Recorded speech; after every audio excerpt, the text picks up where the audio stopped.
Hello and welcome back to Surviving to Thriving. If you are highly sensitive, or if you know someone who is highly sensitive or you think might be, or maybe you're still trying to figure out if that sounds like you, you are in the right place.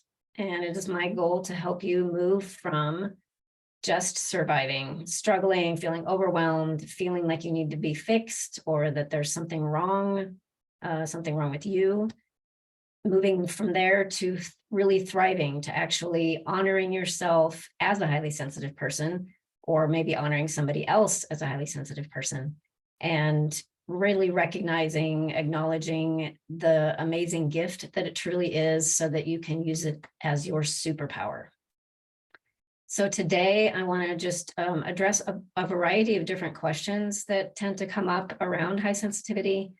I've guested on a variety of different podcasts, and I've got a list of questions that listeners have phoned in or emailed in that are of concern, or just they're wondering, what is it really like to be a highly sensitive person? Is this me? Is this something else?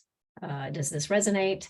So today I'm just going to go through some of those and address some of these things that a lot of times, if you are highly sensitive and you're just kind of learning what that's all about, you might have these questions in the back of your mind, stuff that pops up all the time. And now that you're starting to understand that this is a trait that a lot of people, 20% of the population has. So maybe some of these things that you're experiencing is due to this way of processing things in the world. And so these questions come up and people are curious. So here we go with some answers to these questions. So one that comes up: do highly sensitive people have a tendency to take on too many tasks or overwork themselves? And if I had a little bell and I could go ding, ding, ding, to let everyone know that, oh, this one really hits home sometimes, at least for me in the past. But a lot of my clients struggle with this as well. So it is really easy for HSPs to just put too much on their plate in general. That could be within a certain day, like a work day. You've got all your chores and things that you have to do. It might be throughout your whole week. It might be trying to balance having social time and family time with work time, and you just look around at what everybody else is doing, or you just think you have these ideas of what you should be able to manage, and you set up your schedule, and then before you even get to the end of the day or the fun event that you wanted to add, you're just wiped out and feeling overwhelmed, exhausted, and basically overworked. So yes, we can definitely tend toward that. So I always helped clients to be very specific with their schedules, meaning to make sure you factor in break times. Make sure you take a broad look at your day and decide, okay, do I have enough bandwidth for this? It would be really great to get all of this done, but maybe I can just identify those things that must be done and then put those other things on a different list. If I have time, I can come back to them. It can really help to think about the 80% rule. So if you are scheduling yourself out for the day or the week, figure out what about 80% of your energy level is, your bandwidth, and try not to schedule anything beyond what's going to take up that 80%. Yes, you've got 20% left, but life happens. And often we get toward the end of the day and something else comes up that you weren't anticipating, or something takes longer than you think, or more effort or energy than you were expecting. And then suddenly you're over the 100%. And we just cannot sustain that, as highly sensitives cannot sustain that on a daily basis, ongoing, without lots of replenishing. So being aware of that tendency to overwork, expect too much of ourselves, take on too much, put too much on your plate. So another question: is there a way to detect a highly sensitive trait through testing or sessions with a professional? So I get this question a lot also, how do you know? Or I think somebody else is, how would you know that? So I think an inventory is really, really helpful. There is one on my website. There's one on Elaine Aron's site, hsperson.com. If you have some kind of an inventory, a little self quiz that you can have to either take yourself and see how that resonates, or hand it to someone else and say, hey, I wonder if this could be, resonating with you. You can use that There's not really, it's not a diagnosis, it's not a disorder. There isn't really a formalized test. Like if you go to a counselor, they're not going to say, oh, like, fill this out, or let me ask you a few questions, and then you get this diagnosis. So it doesn't work that way, but an inventory is very, very valuable. If nothing else, it really helps to validate for you as a highly sensitive, or someone that you're going to hand that to, or for someone else who's not highly sensitive, but you want them to understand you better. That inventory, just having those things on paper or on the screen, knowing that it's not just you, it's not just this person, because we're told that it's 20% of the population, but what it really comes home when you see that someone spent enough time to create this inventory, and it must be there for a reason. So it's really validating, and then it gives you points to talk with people about. So if you identify, say, there's 28 points, and you say yes to, say, 22 of them, you can go into there and identify the ones in particular that really resonated with you, or that tend to be more challenging for you. And you can use those to talk with people about, issues that are constantly coming up, things that are a little bit of a challenge in your relationship. You can take these things and say, oh, okay, so this is, kind of the way I see life. This is how I process things, as it's written here. And that person will look at it and say, oh, well, that's, completely different than the way I see it. And then you can kind of get that idea of how each approaches things, but also just, how they process things and see the world. So that can be really, really helpful. But again, there's not like a, check sheet from a statistical manual or something like that that's going to give you that idea. But it's also really helpful to just start searching online for blogs, people writing about highly sensitive people or high sensitivity in general, and just seeing what resonates, what, you hear stories. If you watched my very first show this month, when I just kind of talked about my story, what that was like, and how I had that aha moment of, oh, okay, well, this is me, and what it puts so many things into perspective. And that can be really, really helpful, just surrounding yourself with more and more information about it. And then, at some point you will likely be able to say, yeah, this isn't really resonating for me. I'm not probably very high on that scale. Or you keep seeing things over and over that say, yeah, that sounds like me. That sounds like me. Okay, that must be my trait. I must be a highly sensitive person. Okay, so moving along. I had a question come in, is being anal retentive similar to being highly sensitive, or are these different things? And, like a lot of things, there's a lot of crossover on terms or conditions or issues. And we can definitely seem anal retentive, or, like very, very detail oriented, because we see all those little details, and we do want things usually to be just right. A lot of times we don't like change, and we want things just so we can lean toward that. But I've also worked with highly sensitives who, that's not their big thing. They can kind of go with the flow and not be so affected by every little thing, and having to be just so and have it just right. But we do tend toward that a little bit more than non-highly sensitives, I would say. So it's not exactly the same. You can not be highly sensitive and have to have things just so and be what they call anal retentive, but not necessarily just because you're highly sensitive. So, are people born with highly sensitive traits? And can long-term stress or trauma bring these traits out more? And I love this question because I do often hear it's like, oh, I'm highly sensitive because I had trauma as a child. And that's really not exactly how it works, because we are born, if we are highly sensitive, we are born that way. It's just an inherent trait. You can tell often even in the womb, but it's definitely, as babies, there tends to be a lot of indicators of high sensitivity already. So it is something that we're born with, not as a result of something like trauma, but it definitely can exacerbate it. The triggers can be more intense. There can be a lot of again, overlap or intensifying, making all of those tendencies, as a highly sensitive person being born that way, some of those can be, much, much more intense because of that trauma. But yeah, we're just born that way, like being, left-handed, right-handed. And so there is that connection there.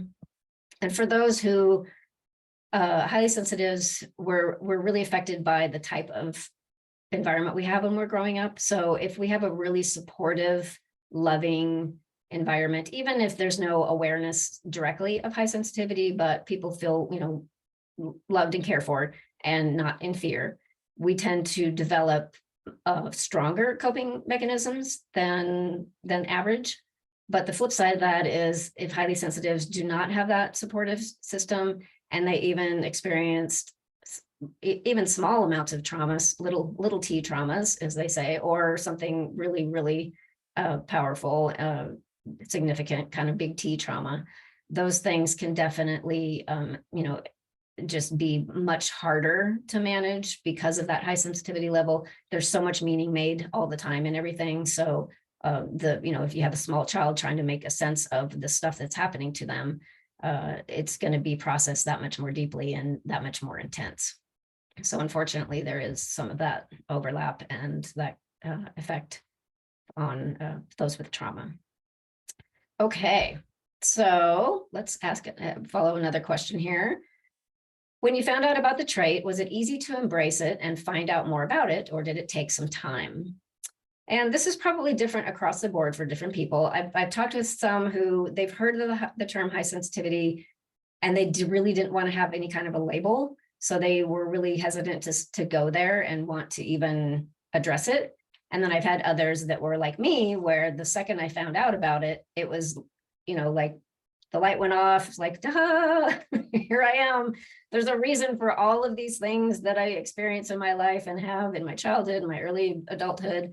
It just all really came together, and I was immediately able to reframe a lot of things from my past. Making different new meaning now to my behaviors, to my reactions, to things that happened that I wasn't okay with, all of those kinds of things. So I embraced it really quickly, just because it had this major validating, it was probably the most validating event that I had once I took one of those inventories and realized, okay, this is not just me, and there's a reason for all of this. Yeah, that felt really, really good. So I was able to embrace that and really run with it. And I wanted to read up on it as much as I could. And then, of course, incorporating that into my own work with clients. So that was an easy journey for me to just like take off and go. But sometimes there are those that are like, yeah, I don't want anyone to think I'm different. I don't want a label. I don't want people to think they have to treat me differently. And those are all really valid, concerns. So sometimes it takes a little bit longer for people to step into that. But everyone that I work with, by the time they do get to there, they're like, oh, I'm so glad I'm acknowledging this or learning about it, because it just is so validating. And it's great to have that support of anybody else who is in that 20%, whether it's a coach or a counselor or a group of people that you eventually start to bring into your inner circle that will just understand you. So that's a really great reason to, try to embrace and find out more about it, so that you can find out more about yourself and how that, interplays with the rest of life. Okay. So let's see. Do HSPs have a history of holding grudges longer than others? I like this question because unfortunately there's that ding, ding, ding. We do have a tendency to hold on to things in general much longer, because partly because we're processing for a longer period of time. And, it might take us 3 days to make a decision on something that somebody else took 15 minutes to do, because we're just processing. And because of that, combined with the idea that we want everyone to be happy with us, we want everyone to be okay no matter what. We just have these tendencies of wanting things to be smooth. And if we're concerned about how people think about us, if we're, we tend toward perfectionism. So those kinds of things make us hold on to stuff more. So if we're not happy with somebody else, or we think we're being mistreated, not understood, and we haven't brought that, to the forefront and actually had a conversation on that, then we can tend to hold a grudge. And sometimes we might not even recognize that we're doing that, but we have that energy when we go in to connect with that person again. And it really needs to, some time to air that out and to have that discussion and conversation so that it can be worked through and not held on to. Because again, for us, we don't understand that. People can have an altercation, have a disagreement, something that doesn't go quite right. And if they're not highly sensitive, and sometimes highly sensitives, but usually those who are not will just let it, they're done with it. They've moved on and no big deal. And then, a day later, 2 days later, 3 days later, we're still running through that, ruminating, going over and over in our heads, and it just gets to really be in our way and definitely affects having, harmonious relationships. So that is something to be aware of, and to, to check in on with ourselves when if we're having a difficulty in a conversation or in a relationship, to recognize like, yeah, maybe I'm holding something that needs to be aired out, needs to be addressed, and then I can let this go. Okay, so another question, because I had many people that would call in or phone in with all these questions, because once they started learning, it's like, oh, wait, there's something here. Maybe this is me. So then we get all these different questions. So one person had asked, can HSPs tell if they mesh with someone right away, or can it take a few times? And at first you might have a certain hit on one side or the other of the answer for this question, but it's really kind of depends on how we are, how we're doing that day, how we're processing that day, and what's going on. Because on one side, yes, we tend to have a real strong connection with our intuition. We tend to know these things. We pick up on energy. We usually meet with someone the first time and just get a sense of what they're like and whether that works in our world. Sometimes we get that hit that there's something about this person I don't think I want to connect with, but there's nothing you can point to. So sometimes we second guess that, doubt ourselves or whatever, because like, well, I can't tell you why. I just don't resonate with this person. So sometimes we do have that hit. It's really easy to get a sense of that with that energy, but because of the self-doubt and wanting everyone to like us and not wanting to have, ruffled feathers or anything like that, we can have a tendency also to not listen to our intuition, and therefore to not pay attention to the cues and say, well, I'm going to give it a chance, and see, I'm not really sure. Maybe I'm just kind of making this up, or maybe I'm reacting to something else. I'll give it a go. And so maybe you do that, 2, 3, 4 times you're meeting with the person, but every time you're getting that initial feeling that you had, like, there's just something off. This is just not workable for me. And then that gets to be a little harder once we've kind of started establishing that relationship, to then say, you know what, this isn't going to work for me. So it's really great when we can listen to our intuition and pay attention to those hits we get, even if we can't give it words, but we just know, yeah, I think this isn't going to work. And, maybe if you run into them sometime in the future or something, maybe that will shift. Maybe they were having a really off day and that just kind of colored things because you were picking up on that energy.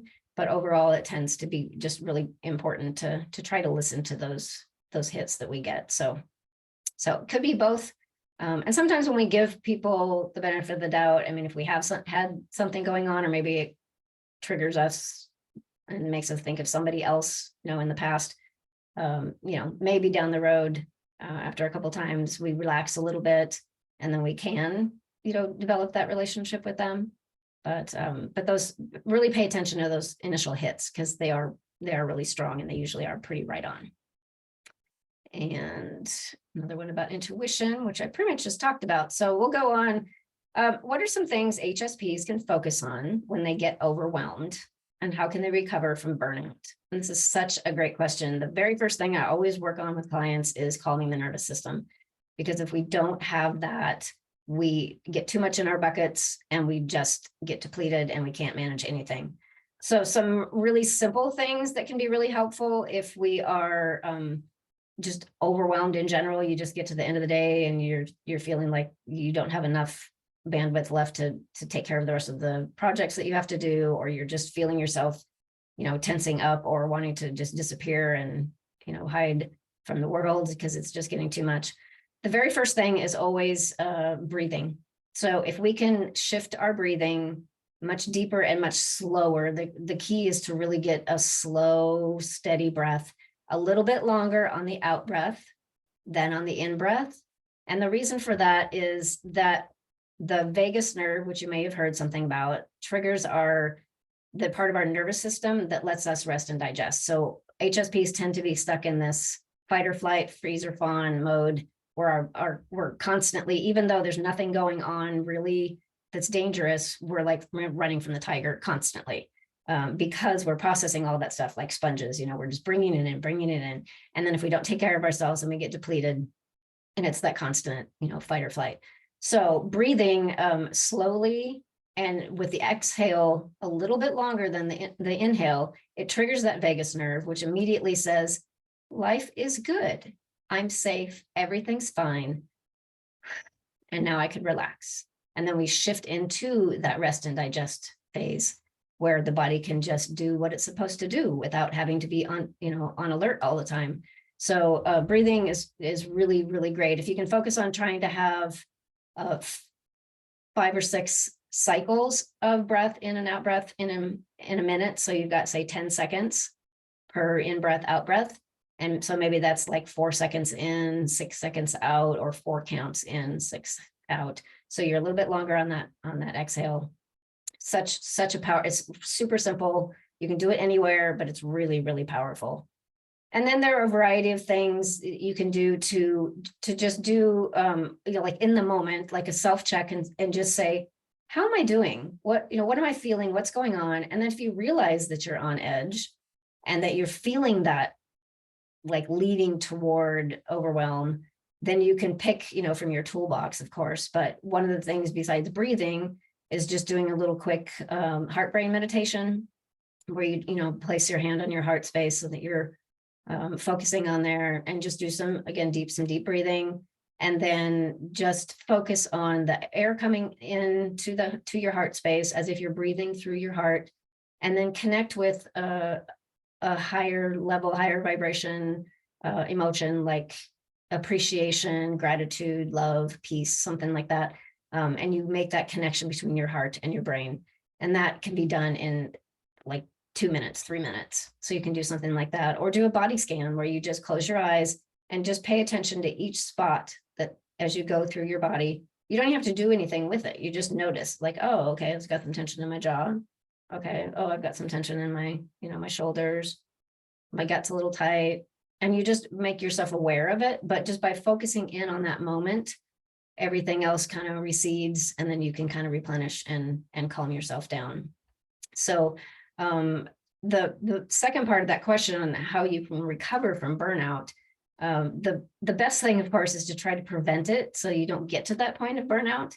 But when you do start to feel that overwhelm, if you can do a lot of these tools, these self-care tools, where you're going to bring yourself to the moment, anything mindful that you can, even if you're, it's like, okay, I've got this 30 minutes for lunch and I am just already feeling topped out.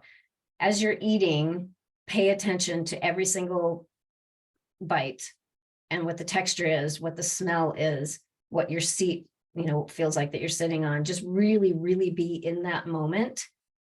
And then everything else will recede. And then you can have that as some recharge time because you're focusing just on you, just on the moment. So anything else that you're doing, you can do that as wherever you're sitting for just 30 seconds, pay attention to every sound that you can come up with. Maybe you can hear a clock. Maybe you can hear, muted voices off in the distance. Maybe you can hear a car outside the building. Maybe you have a dog and you can hear the little footprints across the floor, or whatever it is. Just pay attention to every little sound one at a time, not to be overwhelming, but just like one to another, just to be in that moment. So anything that you can do to be present will really, really help with that. And then, as I mentioned before, in terms of, that burnout stage, just making sure that you don't overextend by overscheduling, and just give yourself plenty of space, time within that schedule, within, recognizing that energy level. It's like, yeah, I could make myself do that. I technically have that ability, but it's going to push me over the edge. So I'm going to put that off till tomorrow. So that's the burnout piece. hopefully those things are helpful.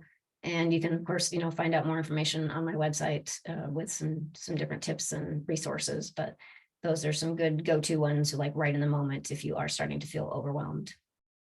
And then a kind of a secondary question that came up for that is, can extra sleep recharge an HSP?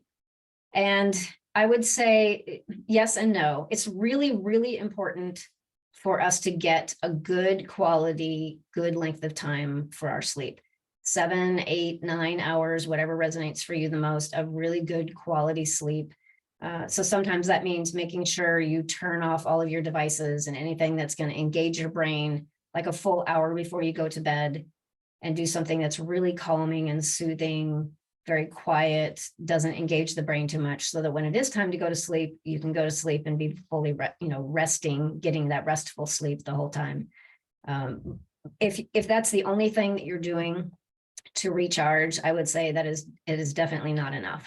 There's so many other things that we really, really need to do for taking care of ourselves. That's, solo time out from everything else. It's, meditation or mindfulness practices where we're in that moment. All of those things need to be ongoing. And then again, limiting how much that you're putting on your plate, paying attention to what your energy level is at the time. There's lots of different ways that we can minimize that overwhelm and then recharge. But sleep alone, as good as it is not going to be enough, but it's a really good place to start. If you are highly sensitive and you're struggling a lot and you are not getting really good sleep, you're fighting a battle there that's really hard to win. So making sure that you can get that good sleep is really, really important. So, all right. Well, there are always more questions, and certainly feel free to connect with me anytime you'd like. You can reach out to my website. You can give me a call or send me an email, whatever you'd like, and would be happy to answer some questions if some have popped up from watching this. And if you have any other questions on anything else, you can, again, find me on my website. And I do have an online course right now that pretty much covers the whole gamut of things that HSPs run into. A lot of the stuff that these questions have addressed, from the nervous system to self-care to relationships and boundaries, and just really honoring the whole experience of having that trait and making that your superpower so that you really can thrive. So thank you so much for joining me again, and I will see you next time.